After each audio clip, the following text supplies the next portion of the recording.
Welcome to the BumbleKast. I'm your host, Ian Flynn, the Bumble King, and joining me, as always, is my Bumble co-host, Kyle, JCRB Krause. Oh, man. It's November. What? Ian, save me, please, from this November, this March of time. What are we doing? We are barely holding on by the skin of our teeth. As I don't get towards the end of 2022, man. I don't even Remember know. when 2000 was a big deal? Yeah, also, I didn't know teeth had skin. Like, I don't want to think about that. Anyway. Well, we have an unusual week. It's been an unusual week for the BumbleKast, but here we are with the priority Q&A session. These questions come to our patrons over at patreon.com/BumbleKast, Ko-fi.com/BumbleKast, and our YouTube members. Yep, this is to try and close out October and get everyone squared away and hopefully get everybody caught up to where they need to be as far as how many questions they get answered per month. So without further ado, let's go ahead and jump right on into it. Starting off with this one from Alphamon or Yukin. Ian, are you allowed to create comic-exclusive wisps? If not, what kind of new wisps would you make if given the opportunity? I don't know. Haven't tried that. I feel like the cornucopia... No, not a cornucopia. What would you call a group of wisps? A spectrum of wisps? I don't know. Cornucopia is good enough. A diffusion of wisps? Well, they're all like... Anyway... we have a lot to choose from already, so I would rather mine from that first and foremost. But personally, I would like to address the Nego Wisp inconsistency first and foremost. Mm-hmm. You know, it's supposed to be, the Nego Wisps have the little jaggy faces and no eyes. That was established with, the ones in colors. But then they were all restored to normal, but we had stuff like Black Bomb and Jade Ghost that are very clearly designed to look like those, but they're regular wisps. So I think you should just do it like a battery. Say there's a positive and a negative spin. It's not good or evil. It's just, one's spun up one way, the other's spun another way, like a quark.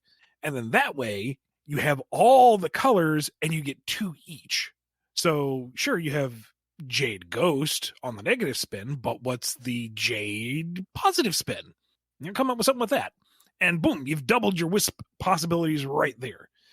So, if I were to make up wisps, that's how I would go about it. I'd start at that foundation to say there's this many colors, and then there's this many options with those colors, and then fill in the blanks, because God knows we need 48 wisps floating around at any given time, right? Of course. I mean, yeah, why not? Why not? Put them all in there. And we got a question from Andrew D. So now that there is somehow only one timeline and that Sonic Mania seems to somehow exist in the same universe as the modern Sonic games, would you say the classic IDW Sonic comics take place in the past of the modern IDW Sonic comics as a prequel of sorts? Yes.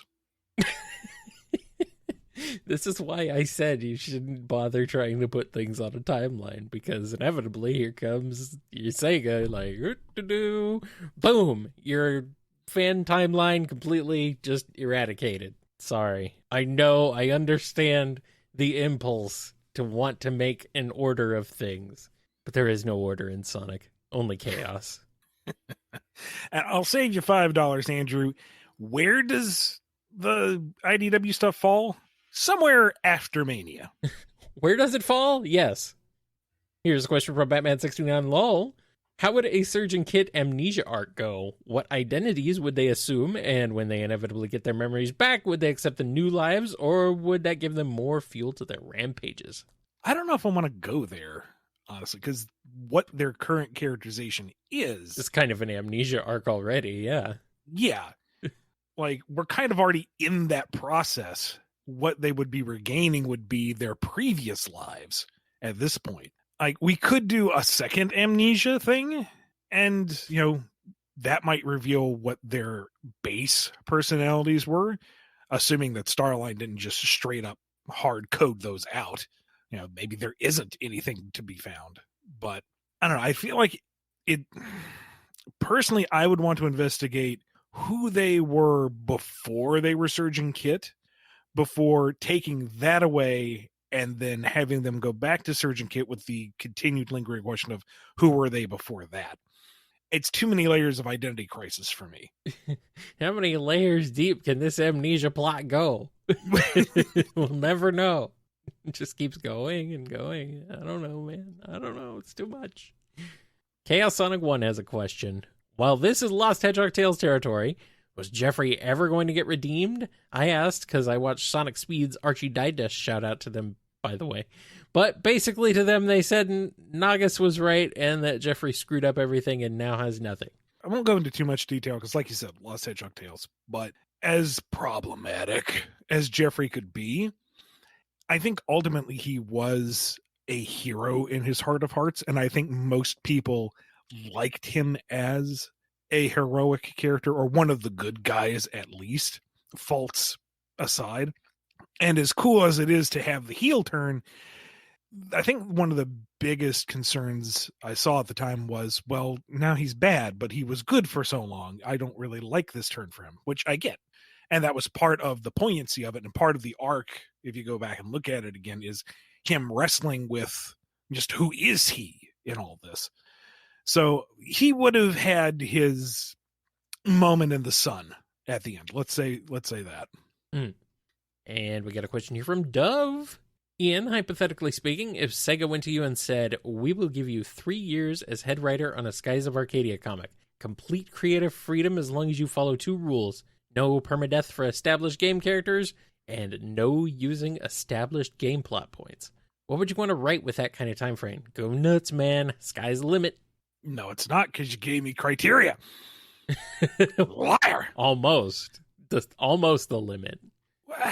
And see, how hard and fast is that second rule? Because it'd be fun to pick up after the first game, see what the crew is doing, in this time of peace, but that all has to be built off of what the game established. Where did the epilogue tells you where a lot of people go, and that'd be fun to investigate. But that's established plot points. You said I can't reference those. Yeah, I'm kind of wondering what exactly they mean by that.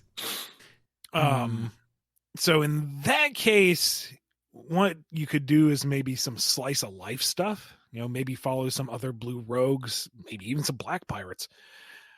Maybe take a look at the nations throughout the world before, I guess it would have to be before major game events, because can't really go to Nazrad after things got blown up. That's kind of a plot point. It'd be important. So you could do that, though. Arcadia is robust and fanciful enough that you could do some other crew's stories throughout the world and completely ignore the main plot. I would be chafing because I really want to play with all the toys, but it would be doable. It'd be conceivable. Inconceivable. No, it's conceivable. You should do it.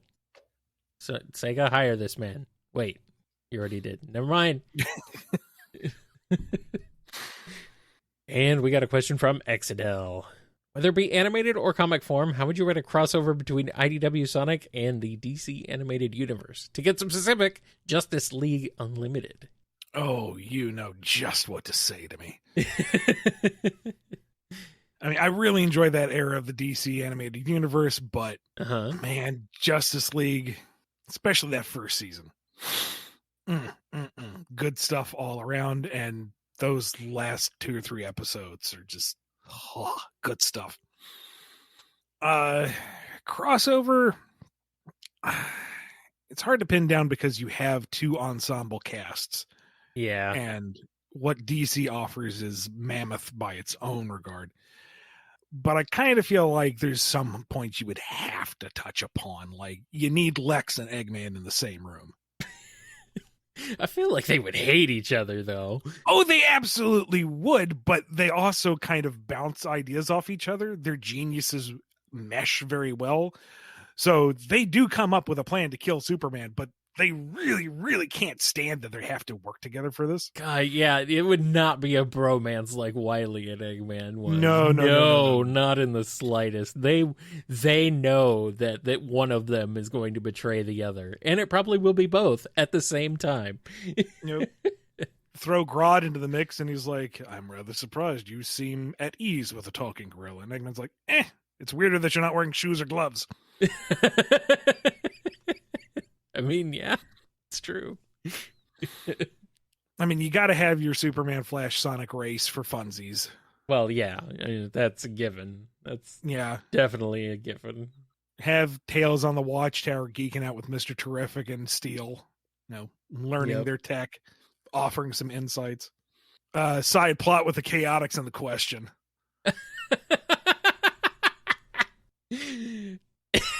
Yes, please. Yes, you know what? please. Forget everybody else. Just focus on Chaotix and the Question. Yeah. Do that. And I feel like also there has to be. Charmy declares himself Question's new sidekick. He's now the answer. I feel like there also has to be something with the Chaotix and Batman because he's also a detective, and there's there's got to be. Well, something. They tried, but he rebuffed them. That's why they're with the Question. Okay. There we go. That makes sense. Nice adventure with, let's say, Amy and Rouge and Blaze. Cream too. Why not? All in Themyscira. Oh yeah. Rouge is off to steal something. Rouge. The others are there to make sure she doesn't. Yeah, Rouge teams up with Catwoman. They steal something. Then they steal that something from each other. Just goes back and forth. We just do this quick cutaway to Crime Alley. This is it. This is where my parents died. That's sad.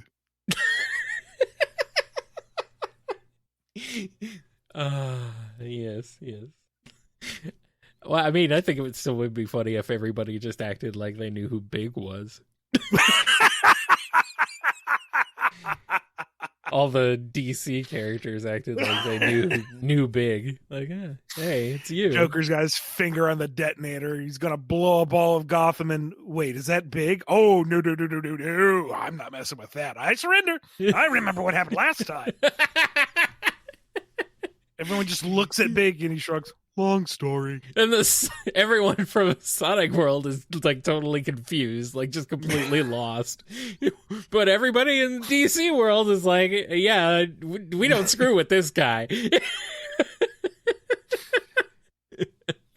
Icy glare between Lex and Big. God. Big. Lex. And then the final panel of it all is Tangle swinging through Manhattan with Spider-Man, wondering where everybody else was. Did you take a wrong turn or something? Oh boy, this sounds incredible. I really want this.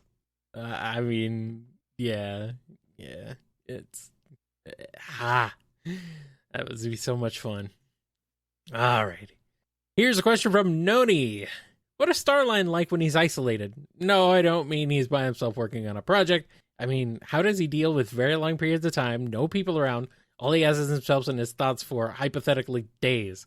How does he deal with that, and how long before he snaps? I figure that's just how he rolled. Before he teamed up with Eggman. I was gonna say, I think he snapped, like, ages ago. He doesn't tolerate people. And he likes to hear himself talk, so he talks to himself. Like, he's in his element on his own, and the only company he really wants is Eggman because he's a simpering sycophant. You could have just stopped at simp, but that's fine. I know. That's all you needed to stop at. I knew that would get clipped and passed around. Well, I'm now saying it. I'm now saying that Starline is a simp for Eggman. But we already know this. Like, this is not news. Oh, well. Here's a question from Philip is Cold. Hello, Ian Bumble Flynn and Kyle JZ RB Krause. How would Mimic fare in the Splatoon universe? Would he align himself with the dastardly Octarians? What weapon would he wield in Turf Wars? Would he appreciate the impeccable musical talent of DJ Octavio? Mimic would be completely out of his element, like highly uncomfortable. All these young people with their hip wear and just being openly fun and gregarious, he can't stand it. How are they swimming through ink like that? How are they changing the color? He doesn't get it. He can change shape to blend in, but he can't actually dive in the ink.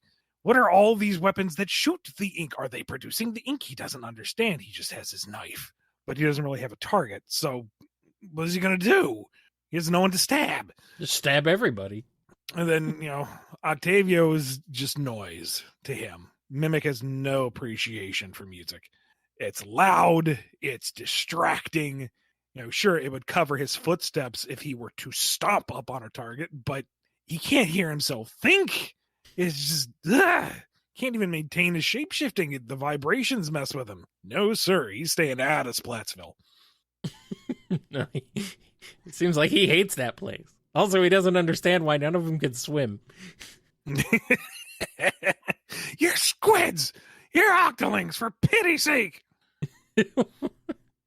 Why is it when you touch water, you immediately just vaporize into nothing? Yeah, no. He would be just completely confused. Oh, well. Here's a question from Happy Times. In Worlds Collide, we jump forward in the Mega Man timeline to post-Mega Man 10, and Base is identified as Wily's enforcer, similar in position to what Metal is to Eggman. However, in the games following Mega Man 8, Base is more likely to fight against Wily and his robots, like in the Power Fighters, Mega Man and Base, and Mega Man 10, rather than fighting with them against Mega Man. So for the Mega Man comics' actual future, did you plan to still keep Base working for Wily with the occasional rebellious moment or odd team-up with Mega Man? Or would Base have eventually left Wily and developed into more of an anti-hero role? While prideful and violent, Base and Duo's Power Fighters ending does have Duo mention him having justice energy, which Mega Man is also said to have in Mega Man and Duo's ending. For the crossover itself, it was mostly just their rule of cool. I mean, Sonic, Metal Sonic, Mega Man Base. You gotta have it. Good stuff. Oh, yeah. For long-term plans with the series, it's hard to say because, one, it's been a while since I've gotten up on my research, but I think the thinking at the time was that he still kind of hangs around with Wily because where else is he going to go? He has a degree of innate loyalty, but it's not enough to stop him from doing his own thing. So it's like if Wily says, go destroy Mega Man, he'd be like, yeah, nice. And if he's like, go shoot ducks, he'd be like, no, that's stupid, screw you, and go shoot at Mega Man. So he would still kind of be Wily's enforcer insofar as he didn't have anything better to do after a point. The hero energy is something to tap potentially, but that would be getting into post 10, I guess post 11 because he didn't even show up in that. And then we're talking like, I've been doing this for 20 years. Capcom has given me full reign. I'm going to wrap this up and get to the bridge between that and X. Everything's available. Go nuts. Go crazy. So I haven't mapped that out. Yeah. I feel like there's some like role crossover of Base and Proto Man. Like they're not exactly the same character, but they serve similar purposes. So it's kind of weird. I would be wondering how you would develop that. I guess, yeah, there's an anecdote in the server here that's seems kind of accurate. Proto Man is more like Knuckles and Base is more like Shadow. So yeah, I can kind of see those. It's not one-to-one, but they serve similar roles. Parallel. Yeah, there's parallels to them. I don't know. Just off the top of my head, looking super long-term, there could potentially be a passing of the torch. Right. I mean, Proto Man has been dying for how many games at that point? So maybe he does the noble sacrifice and in his interaction with Base, it's enough to wake him up and go, you know what, maybe there's more to just shooting Mega Man, as fun as that is. And he kind of takes on the role, maybe. I don't know. That's a lot of what if, and I am growing increasingly impatient over not just getting this out of my system. Maybe I'll just, when I find time, just finally write it down. Just go ahead and commit to the fanfic. Be done with it. Yeah. Lost Robo Boy Tales. I think it's time. It's time. It ain't going to be this year, though, because my cup runneth over. Well, our cup runneth over with questions, but we do have one more before we take a break, and it's from Fang. Ian, is your 3DS modded? Was it easy to do, or was it a big oof to do? Memes. You're throwing the memes at me. You know what I'm going to do? I'm going to just answer you straight. No, it's not modded. Oh, why not? Mine is. Honestly, I haven't touched mine in years. Was it easy to do? Well, I mean, it was fairly easy. It took a while, though. I kind of did it. I did it a while ago, so I think they've made it easier to do since then. But no, it's not a big oof. It was easy. Pretty easy. It just took a while. So, do I recommend you do it to yours? I don't know. It's up to you. You figure it out. Anyway. That's it.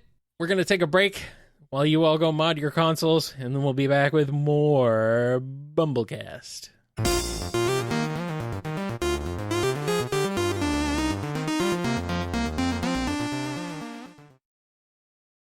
All right, we're back. And this one is from Kumo with Induction Ban. What are the chances we can expect Sage or any characters that debut in Frontiers to get featured in future issues? I honestly don't know. Normally, I would say, don't hold your breath, because that's kind of how it was in the Archie days. You needed like at least a year for things to get some dust on them before we could play with them. But we are in a new era of approvals and allowances. And so I don't know. We'll all find out together. Yeah. We'll see. Here's one from Sonic Padge, asking for my friend Space Cadet. If classic and modern Sonic are both said to be 100 centimeters, 3 feet 4 inches tall, but are clearly different heights, what's Sonic's true size? The true size is the friends we made along the way.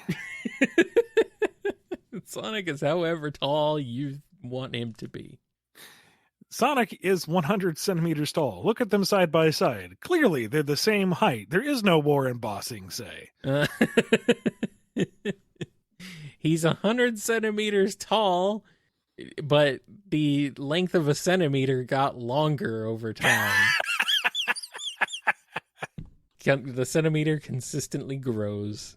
Always growing. Ever growing. I have no good answer for you.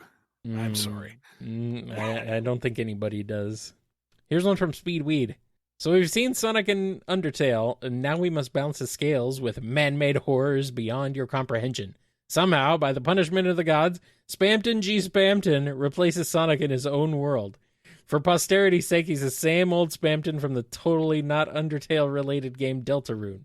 What sales-related analog horrors would he bring to the colorful world of Sonic? Who's the first to be scammed by this scummy, crummy, crusty individual? Who's ready to become a big shot? And finally, who would be the one to stop this absolute madman while Sonic is out? He's running around grabbing up rings saying that he's a one-man inflation rate.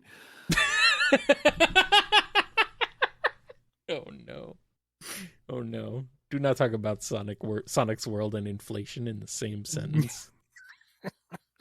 Look, what you do with Google Safe Search off on your own time is your business, buddy. No.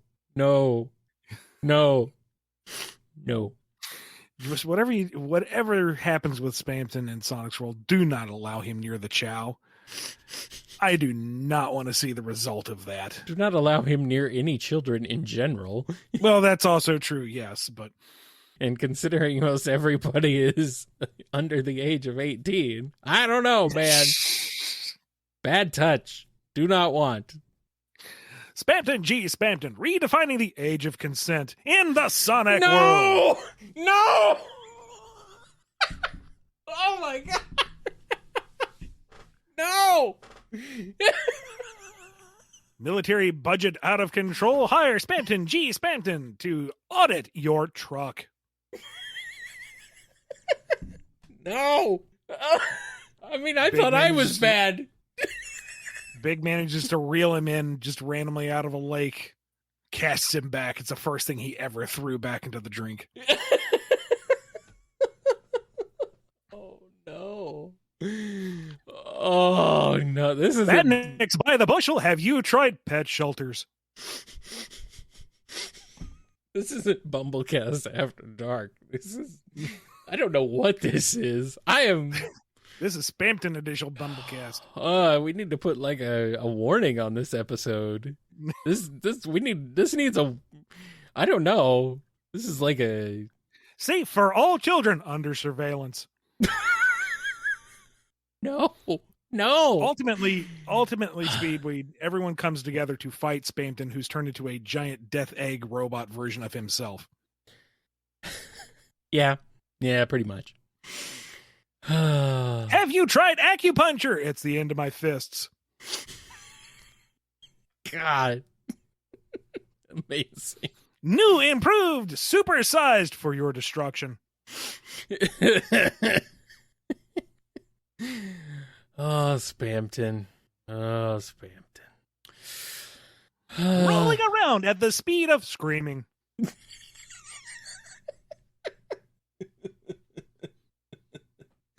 Live and die. It was so cute, I had to shave it.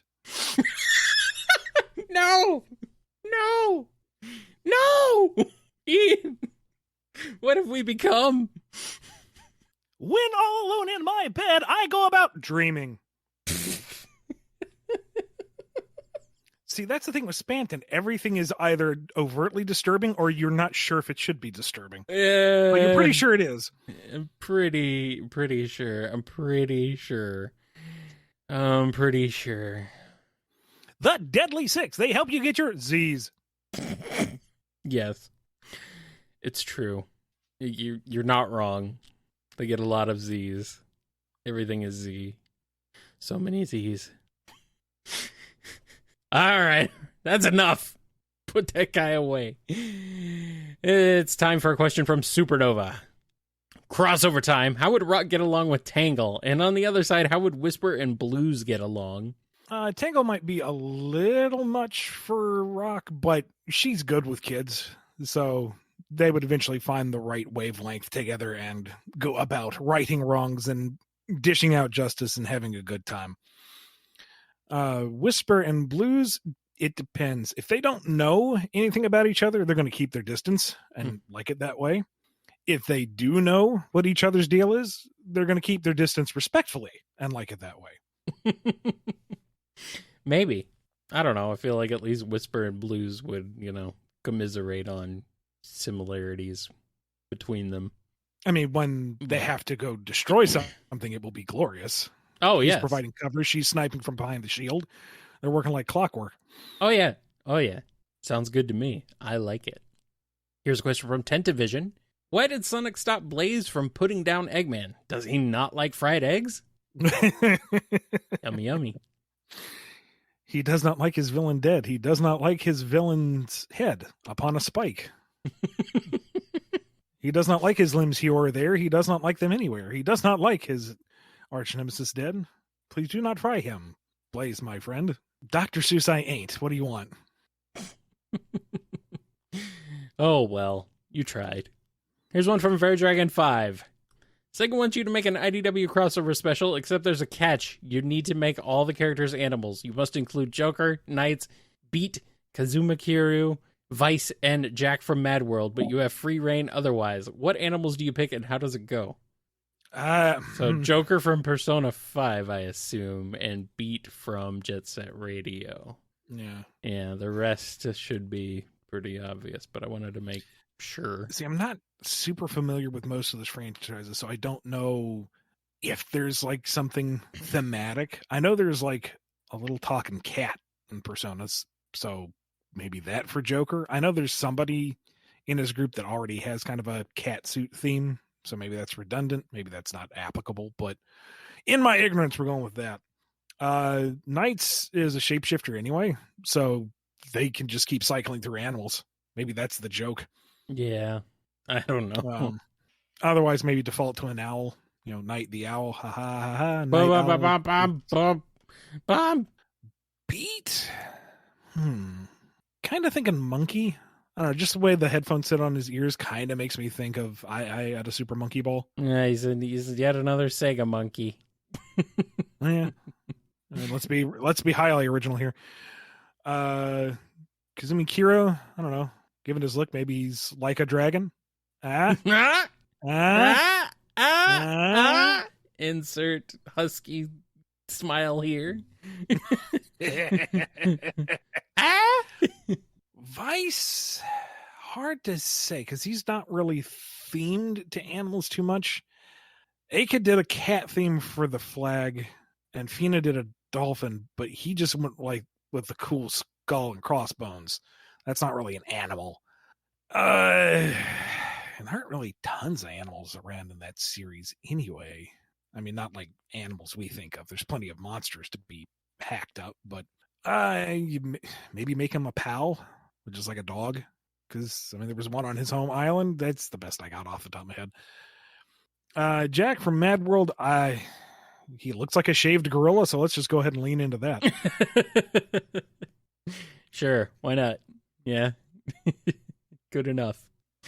As far as how does it go, crazy. That is an incredibly eclectic mix of characters. Yeah, I am wondering how you would do that. And a lot of them are largely self-sufficient. I mean, I know Joker's whole thing is joining the group, but he's from my understanding, kind of a loner to begin with. Learns the superpower of teamwork. I could be wrong. If I am, please correct me in the comments below. But and I know Beat's part of his gang, but a lot of the game revolves around you focusing on one member at a time. You don't really see them as a group per se. Knight stands alone against the Nightmare. Not super familiar with Mad World, but Jack, from my understanding, just leaves bits behind him. He's not really a people person. But if anyone were to get the good in all of them to shine through and band together for a common cause, it would be Vice, King of the Blue Rogues. So maybe that's the story, is whatever omnipresent threat to all the various Sega ages, and they're all plucked World of Light style, and it's Vice who brings them together for the greater good. Yes. The Solaris and the Time Eater have officially reunited and come for the entire Sega universe. So now everybody Dream must come again together. from that mobile game that sadly died. Yeah, that would work too. Here's a question from Windstar Osprey. Here's another fun thought experiment. Mimic meets Abyss the Squid. What happens? Do they hit it off? Possibly fall in love with each other's duplicitous, thieving nature? Then try and bamboozle/backstab each other for their stuff when their guard is down? Or do they just get on each other's nerves and try to kill each other out of the gate? Mimic isn't driven by greed. He's driven by self-preservation. Mm-hmm. He just wants to survive comfortably, but riches tie you down. Riches make you a target. So he's not going to have anything Abyss wants, and she's not really going to have a lot of what he wants. That being said, if there is a particular target that she's having trouble with, and he's like, yeah, I remove problems, she might offer to hire him to do that. But there will always be the lingering concern that whoever she's targeted outbids her, and he comes back and comes after her. So whether or not she's aware of that kind of skullduggery, hard to say. She already betrayed the Greater Pirate Alliance, but is she self-aware enough to know that, cowards and cheats can't be trusted regardless? Or does she think she's smart enough to be above it all? I think we were leaning a little towards that she thought she was smart because she made the deal with Eggman, that she was the forward thinker, and oopsies, nope. Yeah. So yeah, if she tried to play Mimic, it would go very badly for her. I was gonna say, I could imagine, like, I don't know why Abyss, like, wants to put out a hit on Breezy or something, and Breezy just counters Abyss's offer to Mimic, and Mimic just comes back, and then Abyss is like, oh, crap. Like, Mimic wouldn't even, like, hide it. He'd just make an appointment to meet with Breezy. Yeah. I know you know who I am. I know you know why I'm here. I also know that you're going to make me a counter offer. So, and she's like, I like the cut of your jib. Not your knife, just your jib. Yes. How much did she offer? This much. Tripled. Thank you. Pleasure doing business with you. Likewise. And then Eggman is wondering why his fleet has been completely sunk. This is not the first time that someone has sent Mimic to try and kill Breezy. It's just kind of a thing. How have you been? Oh my goodness. It's been like a whole month. You know, just another day for Breezy. Somebody wants to murder her? Yeah, must be Tuesday. Here's the question for Wolfsbane. Ian, Frontiers is very close to releasing. Have you had that holy bleep, this is actually happening moment yet, or has it not hit you yet? It's hit me multiple times. It's like, oh, it's coming up. Well, I can't really affect it. It's well beyond my control, and I want it to come out. Okay. Oh, crap, here it comes. Well, no, that's cool. I mean, reviews coming in are good. Are they? So previews coming in are generally pretty good. So, yeah, it'll be interesting to come, and then, you know, here's interviews. Oh, those are kind of fun. Why are we interviewing again? Oh, that's right, because it's coming. Ah! The real question is, who's going to be the first reviewer to say Sonic has had a rough transition to 3D? I mean, that's reached meme status now. If anybody actually says anything like that, they are very clearly trolling and trying to bait people into reacting, and it will work. It will absolutely work. I mean, I always get nervous about stuff coming out anyway. You know, I've been doing comics for years now, and the new issue comes out, and I still get a little antsy. It's like, oh, I hope people like this, but this is a game, man. This is like the culmination of my very focused career. I was gonna say, this is not a game. This is like the game for you. This is what you've wanted to work on since the beginning. And folks have already put expectations pretty high. Yeah. You know, if I had a nickel for every, oh, I'm buying the game just because I know you're attached to it, or, oh my God, you're going to do so good on this story, I could probably buy a decent sized burger meal. And that terrifies me.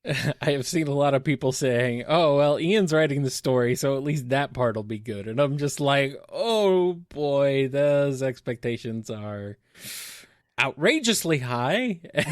Like, calm down there. Calm down. Just in case. You never know. You know, what do you say to that? Oh, no, don't worry. It'll be crap. You can't say that. Well, given the history of this franchise, I don't know. And, you know, I know what I wrote for it, but I wasn't there for any of the voice recordings. I didn't see any of the, you know, actual animations. I don't know how the scenes play out in the end. I just know the framework. So I don't know what the finished product looks like. Yeah, I don't know. I mean, you probably weren't there for a lot of the revisions or anything either. Like the ones they've made since you completed it. I didn't do all the game text. So I don't know. I'm encouraged by all the preview material. I hope folks enjoy it. I did try very hard to, you know, make this a story that new fans will be able to pick up and understand, but that older fans will go, I see what you did there. You've applied meat to the bones. Thank you. That if folks come away from it, at least if the hardcore fans, let's be honest, who our audience is here. Mm-hmm. If the hardcore fans come away going, I'm satisfied, then I'll be happy. Yeah, I hope so too. I'm looking forward to it. I'm a little scared for you because, like, if it's not good, I mean, I've seen what happens already when people blame you for things that you didn't do, and I'm like, oh no, is this going to be like tenfold of that? that I'm already bracing for. Yeah. Any glitch that happens to pop up. Why didn't you code this properly? And I what? That's to fix it. Yeah, this game is crap. This game is garbage, and it'll be, adding you, and it's like, well, I mean, I only wrote it. I don't know, though, man. That one combo video that's going around where Sonic's taking on that angry tower, mm-hmm. and he's like launching off the terrain and then doing tricks in the air to maintain momentum and doing like all these swoops and loops and bounces and stomps. Is like, holy crap. That looks amazing. Yeah. I appreciate a Sonic combat system that's more akin to, like, I don't know, Bayonetta or Devil May Cry, something like that. That seems very appropriate for Sonic. So it'll be interesting to see how that actually plays out in the end, though. I'm interested. It's going to be really interesting too, because Kishimoto-san has gone on record to say that he adapted the script specifically for the Japanese audience. Right. So, same story, but different script. And depending on, what kind of localization is available, like, I don't know if the subtitles will default to just my English script or if there will be a separate English script. I don't know. But it will be interesting to see what those differences are and what the general reception of them are. Like, are the Japanese fans going to prefer one over the other? Are the English fans going to prefer one over the other? I'm going to laugh hysterically if, like, the English fan base is like, we should have gotten the Japanese version, and the Japanese fan base is like, no, it should have been the English version. I mean, yeah, that would be the funniest outcome ultimately. Or, maybe the differences will be so minuscule and nuanced, everyone will go collectively shrug and go, it's the same thing. I don't know. I haven't seen the script. I guess we'll see. I mean, doesn't really matter if I saw the script anyway. I don't speak a word of Japanese, so. I am. The chat is asking that you aren't upset by the script being readapted. Well, I know that they're pushing really hard to expand the Japanese fan base, and I am nowhere near approaching experienced with, what popular culture and trends are in Japan right now. I am not the guy to write for a Japanese audience. I'm kind of writing general audiences, but I am very, very clearly biased by my upbringing and my own location. Right. I wouldn't know where to begin. So if, the folks in SEGA Japan and if Kishimoto-san feel like they have a better grasp of that and they know how to target it, then sure. I have full faith that they will be respectful to the original material. I mean, they approved it. And we'll see how it goes. I hope it works out for them, because that's a lot of extra work. Yeah, it is. So it'll be interesting, though. I'm curious also to see what the differences are. So, but it'll be fun. But long answer short, I am very excited. I am also terrified. But I can't do anything about it. So we'll see on the 8th.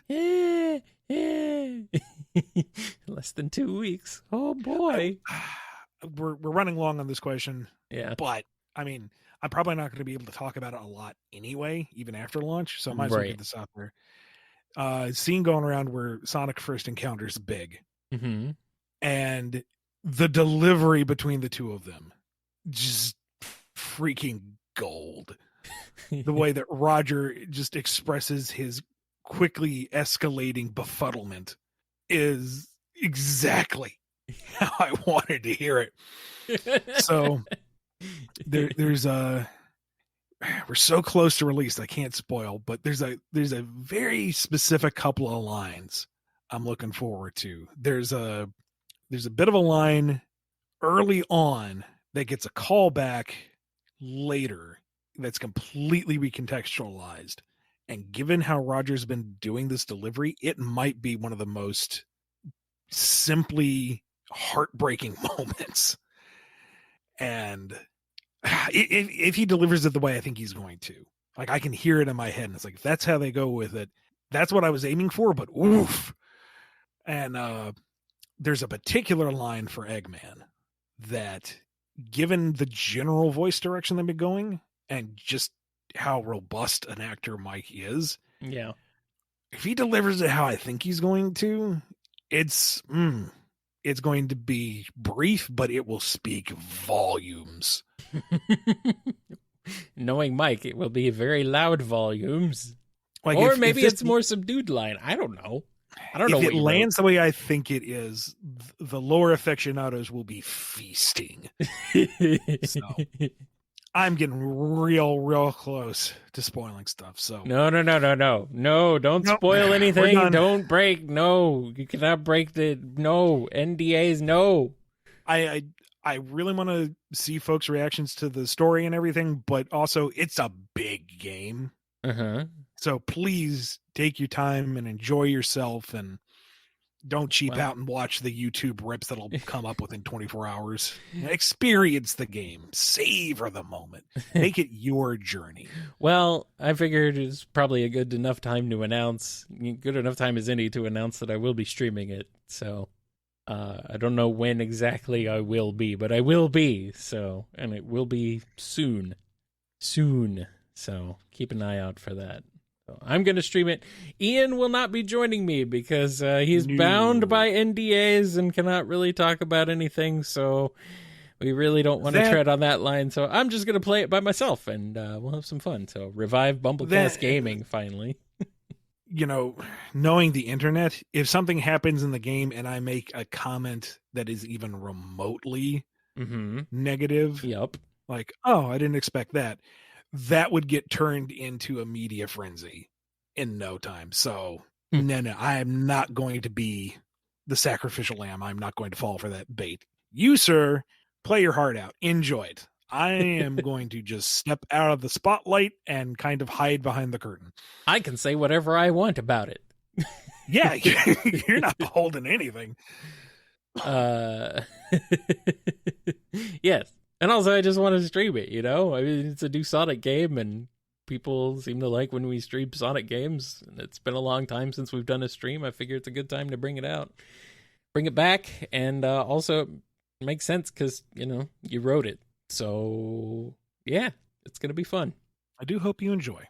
Yep. I'm sure I'll get some entertainment out of it in some way, shape, or form. I always do.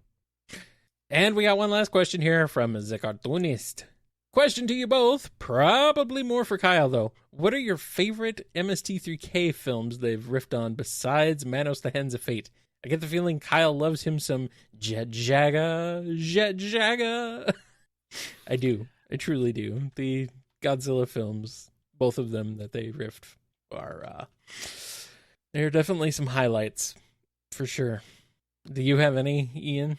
It has been so long since I've seen it. I know I watched it with my folks back in the day and laughing, but I retain none of it. So by all means.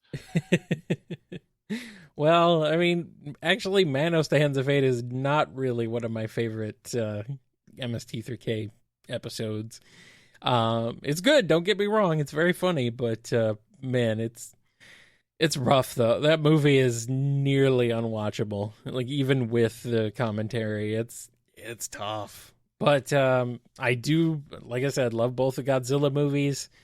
I actually find This Island Earth to be kind of an entertaining movie on its own, even though nothing happens in it. But, it's just campy 50s sci-fi. It's goofy, and it works well. Red Zone Cuba, it's an awful movie, but the jokes are hilarious. Laser Blast, ridiculous. I love the "Are you ready for some football?" jokes throughout it. So stupid, but it's great.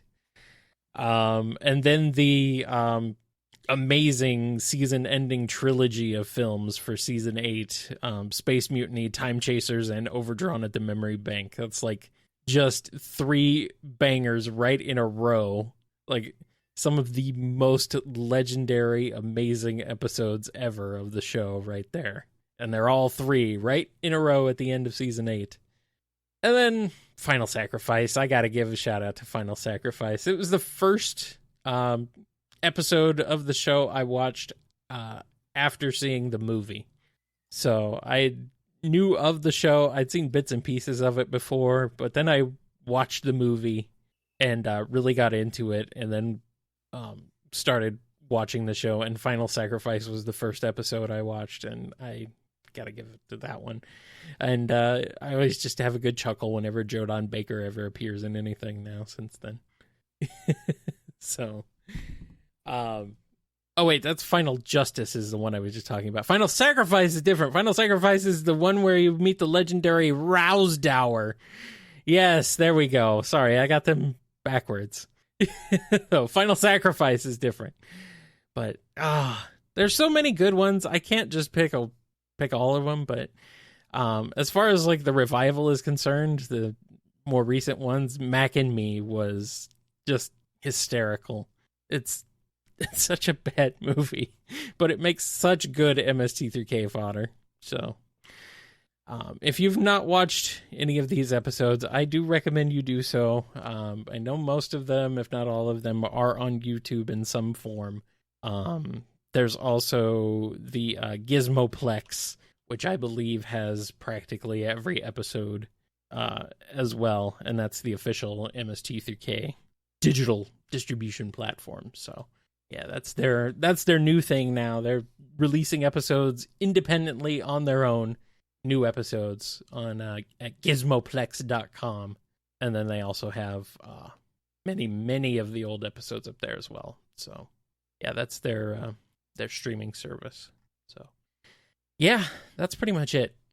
I do quite enjoy some MST3K though. Very, very, very much so. Anyway, that's going to do it for this edition of the That's going to do it for this edition of the BumbleKast.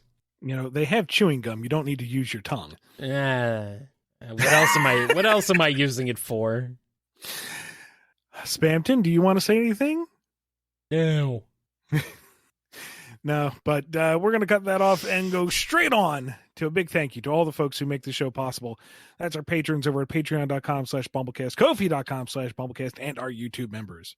Big thank you to Daniel H., Alex P., James K., John B., Jennifer R., Robotnik Holmes, Samuel P., Sam Cybercat, Torchbound, Mike B., Dave M., Andrew D., Salute Your Cat, Coupland Crew 128, Jay Frost, Do As Diz Din, Hero of Flight 13, Professor Scruffy Matt, Ryan D., Chris A., Nani Sonny, Triforce, Riku, John M., Jib, Dawn B., Yami M., Lee HK, Fiona M., Lisa M., Invade Turbo Tuna, Chevelle, Ben, Wolfsbane, Sonic, Scurvy, Pirate Hog, Keeper of Monsters, Axis, Tick, Xander, Under the Painter, Jonathan D., Final Neil, Arc Fighter, the name is X, Solaris Stain, Nimmer, Godzilla, Justin S., Alex G.S., Daddler, the Dalek, Ava Arctic, Quaggle Gaggle, Sonic Legacy, Dove, Professor Rye, Justin Mountain Soul, Pedantic Cat, Cameron H., Nondle, Red the Supernamic, Chad, Les, Jennifer H., Starlight Sec, Alphamon or Yukon, Twilord, Joshua S., Omega Watt, Jolene B., Preston M., The Disgayan, Dapper Shinks, Noah S., Sonic 84, Kojiro Highwind, Supersonic Fan, Awesome Cakester of the Stars, Chaos Sonic 1, Radry Chase, L, Callum Q, and Tails, Red Wolf, Derucible, Maddie H., KJB, Wild 48, T Ranger, In Zephyr, Miles the Prower, Navarre, Exidel, Agent Kaz, The Marble Gardener, Mox, Owen BD, For Sonic Fan, Vlad, Rhythm Raccoon, Miggy Stardust, Pig Dan 20, Ty Cyan, Puppy the Scholar, Curly Quills, Classic Sonic, Chaos Shadow, Ozjam, Shimmy M, Michael P, Angela V, Delta God 77, Fang the Werehog, Nova Polyduo, Smiley 21, The Flower Garden, Sammy S, Sterling Sonic, Caswell, Mr. Murderbird, The Giant Murdering Bird, Jube, Conga, Shakira Law, Rocketman, Windskull, Delantai, Sky the Desu, Supernova, Indeben, Superior Pizza, Sonic Padge, Lacey M, Unlikely Veronica, Thickall Phi, The Children Grow, Learn What's Right, Tetsu Knife, Philip is Cold, Loopy D. Loopy, Omega Man 21, Crowbo, Sonic Mania, not Sonic Mania, Sonic Mania 2099, Hadronis, Nils.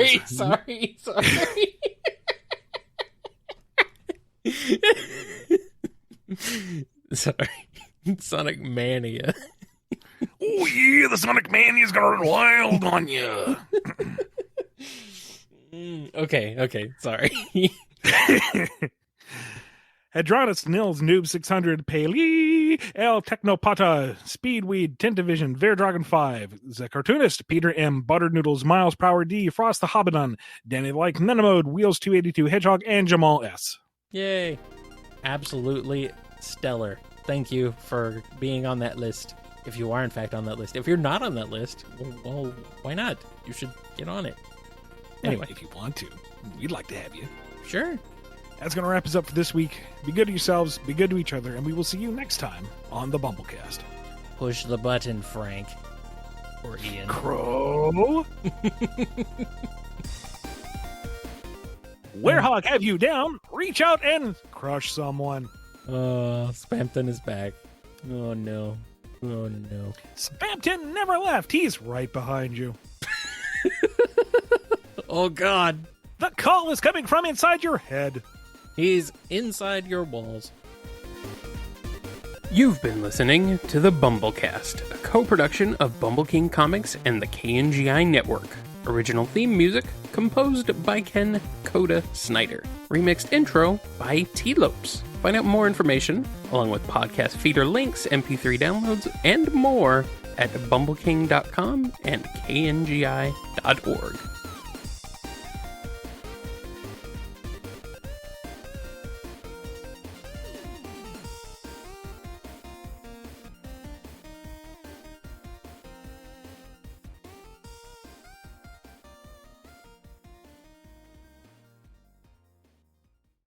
I found that the Sonic Peach Rings G Fuel, the peach flavored one, was it's sold in a can. I didn't know that. So while I was on vacation, I found it in a store and I bought it. I still have not drank it. I've not drink any of it. Okay. So I'm curious. I don't know. I'm scared to try it. I don't know what it's going to taste like. I'm not a big fan of peach, to be honest. So, but I thought it just came in the powder. I didn't know it actually came canned. See, I didn't know it came powdered. I just assumed canned. Yeah. Well. So, what, you want to drink it on air or something? I'm thinking maybe after we're done recording this episode. Let's do it live. Let's do it tomorrow. I'll try it. Oh, you want to do it tomorrow? Okay. We'll do it. Nothing like live, uncensored gagging on an official product. Well, I mean, I've heard that the peach one is okay, and it's the chili dog water one that's disgusting.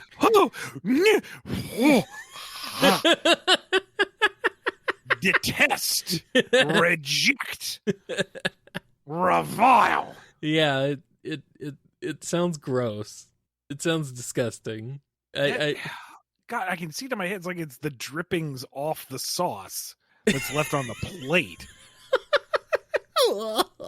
Like you finish your chili dog and it's got that watery slurry on the bottom. You're like, yes, that looks refreshing. Yeah. So, I mean, Sin Fritz. He hasn't been around here lately. I haven't seen him in a little while. But he subjected himself to the horrors of the chili dog flavor, and it's not good apparently. Sonic Fang Tears, please. You're too generous. Keep it all to yourself. I insist. It's apparently very salty. Well, I'm very salty just thinking about it. Yeah, me too. It just sounds gross. Like, all right, at least the peach one kind of at least makes some sense as an energy drink flavor, but sure. I mean, all right, let's get to the thing. It's just gross.